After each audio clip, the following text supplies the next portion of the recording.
Hello everyone, আসসালামু আলাইকুম। সবাই কেমন আছেন? আশা করছি সবাই ভালো আছেন। তো এই যে দেখতে পাচ্ছেন আমার ছাদ বাগানের একাংশ।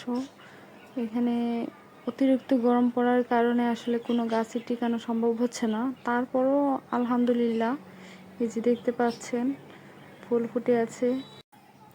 আমার কাছে গাছ মানেই ভালো লাগা। আসলে গাছ যারা বৃক্ষপ্রেমী তারাই বলতে পারবে যে তাদের কাছে কতটা ইম্পর্ট্যান্ট এক একটা গাছ।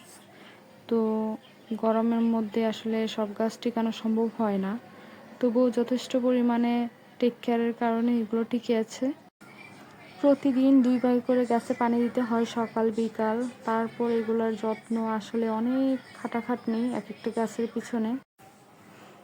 এই যে এটা হচ্ছে হাজারি গোলাপের চারা। আসলে হাজারি গোলাপটা আমার কাছে অনেক ভালো লাগে, যখন ফুল ফুটে পুরো গাছটাই ভরে যায়। গাছ পছন্দ করে না এই টাইপের মানুষ খুঁজে পাওয়া আসলেই কঠিন। সবাই শখের বসেই গাছ লাগায়, যেমন আমি শখ করে গাছ লাগাই। আমার কাছে খুবই ভালো লাগে গাছপালা লাগাতে। তো যেই সিজনে যেই ফল হয় বা ফুল হয় আমি চেষ্টা করি সেই সিজনে সেইটাই লাগাতে।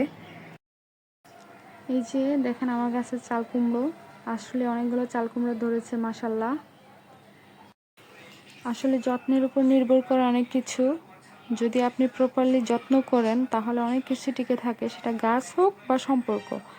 তো আমাদের প্রচুর যত্নশীল হতে হবে গাছের প্রতি। আমার চ্যানেলটা যদি কারো ভালো লেগে থাকে তাহলে সাবস্ক্রাইব করবেন, লাইক করবেন আর শেয়ার করবেন। সবাই ভালো থাকবেন। ধন্যবাদ। আল্লাহ হাফিজ।